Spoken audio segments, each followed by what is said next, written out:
In every spiritual tradition, there are ideas that become popular buzzwords, simplified to the point where they lose their meaning. In Buddhism, few concepts suffer this more than nirvana. People imagine it as a heavenly realm, a magical paradise, or a place where we go after death to float among the clouds. Others imagine it as a kind of eternal bliss that suddenly appears once you meditate enough. But the truth is that nirvana is neither a place nor a feeling. It is not a heaven, it is not a reward, it is not gained through blind belief, and it is not something that you magically earn after death. To understand nirvana, we have to look deeper than the myths and interpretations. We have to understand what the Buddha himself meant when he used the word. And we have to understand what nirvana is not, before we can understand what it is. When the Buddha reached awakening under the Bodhi tree, he did not describe some mystical experience granted by a god or some cosmic power. He described a profound shift in understanding, a realization so deep that it ended the cycle of inner suffering at its root. The Pali word nibbana, or nirvana, literally means to extinguish, like extinguishing a flame. Imagine a fire burning because there is fuel. Take away the fuel and the flame naturally fades out. No one needs to force it or push it. It simply has nothing left to burn.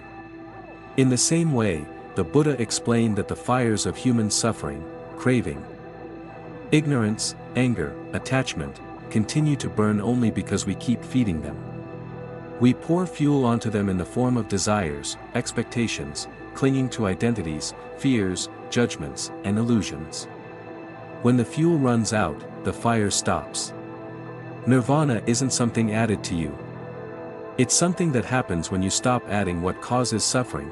This is the first major misunderstanding. Nirvana is not a state of ecstasy or an emotional high. Emotional highs come and go, they depend on conditions. Nirvana is the ending of the mental habits that create suffering, regardless of conditions. It is not pleasure. It is not excitement. It is not a special trance. It is something far more stable and far more liberating.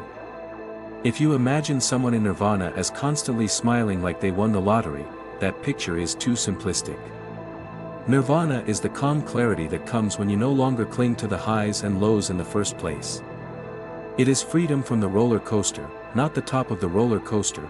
Another common misunderstanding is the idea that nirvana is achieved only after death.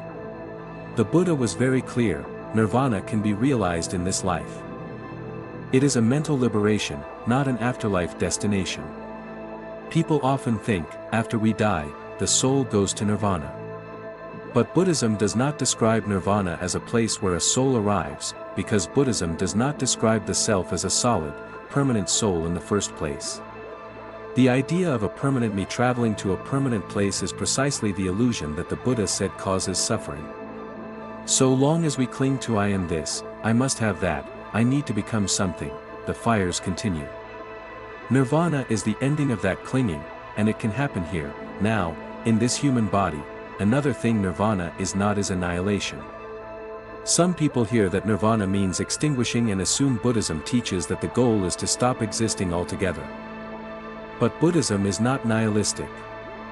The extinguishing is not about eliminating life, it is about eliminating the ignorance that distorts life. A better way to understand it is to imagine a person wearing foggy glasses their entire life.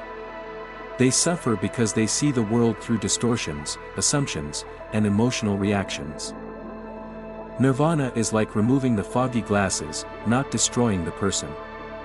It is returning the mind to its natural clarity, where it no longer generates confusion and suffering. The ending is the ending of delusion, not the ending of existence. To understand what nirvana is, we first have to understand what keeps us from it. According to Buddhism, the root cause of suffering is craving, craving for pleasure, craving for becoming something, craving for not becoming something, craving for control, craving for certainty. Craving is subtle. It lives not only in our desires, but in our fears, expectations, frustrations, and identities. When you expect life to go a certain way, you crave control. When you fear losing something, you crave security. When you get angry because someone insulted you, you crave an image of yourself that remains untouched. Nirvana is not about eliminating desires in a robotic way. It is about understanding the cravings that run your life and seeing them clearly enough that you stop feeding them. When you stop feeding them, they naturally lose power. On the path to nirvana, meditation plays an important role, but meditation alone is not nirvana. Meditation creates space in the mind. It slows down the habits that normally react automatically. It lets you observe your clinging instead of being trapped by it. It trains your attention to see how thoughts arise and pass away, how emotions unfold and dissolve, how sensations appear and change moment by moment. Meditation reveals that nothing, thoughts, feelings, sensations, has the permanent solidity we imagine. The Buddha called this impermanence, and seeing it deeply begins to dismantle attachment. We cling because we imagine things are stable. We suffer because they never stay that way. Nirvana is the freedom that comes when we see impermanence directly and stop trying to freeze a flowing river. A useful analogy is to think of a knot. The human mind is like a tightly tangled knot of habits, stories, memories, fears, attachments, and assumptions. The more we pull on the knot, the tighter it gets. Most of the time, we try to solve suffering by pulling even harder. We chase new experiences, new relationships, new opinions, new distractions, or new forms of control. But this doesn't loosen the knot. Nirvana is what happens when the knot finally relaxes. Not because you pulled harder, but because you finally understood the knot itself. The tension releases. The struggle ends. The mind stops fighting with itself. Another way the Buddha described nirvana is as the unconditioned. Everything in normal life is conditioned. Your mood depends on what someone said to you. Your happiness depends on whether your plans go well. Your peace depends on your surroundings. Nirvana is the state where your inner freedom is not conditioned by outer events or inner cravings. It does not depend on weather, people, praise, blame, success, or failure. Imagine being able to move through life with full presence, full awareness, fully alive, yet not enslaved by emotional storms or mental noise. This is not emotional numbness, it is emotional freedom. You feel life without being controlled by it. People sometimes ask, if someone reaches nirvana, do they stop caring about the world? The opposite is true. When you are no longer trapped in your own cravings, fears, and ego, compassion becomes natural. You are no longer reacting from insecurity. You are no longer defensive. You see others more clearly because the self-centered haze has dissolved. The Buddha's compassion arose from his freedom, not in spite of it. Nirvana does not turn you into a detached stone. It turns you into someone who can respond to suffering without adding more suffering to the world. There is also the question of how rare or difficult nirvana is. People imagine it requires being a monk living in a cave for decades. But the Buddha emphasized that the path is open to everyone. Lay people in the Buddha's time reached deep states of awakening, and some even attained nirvana. The real challenge is not the lifestyle, it is the willingness to look deeply at the mind and question long-held assumptions about the self. Nirvana is simple, but not easy.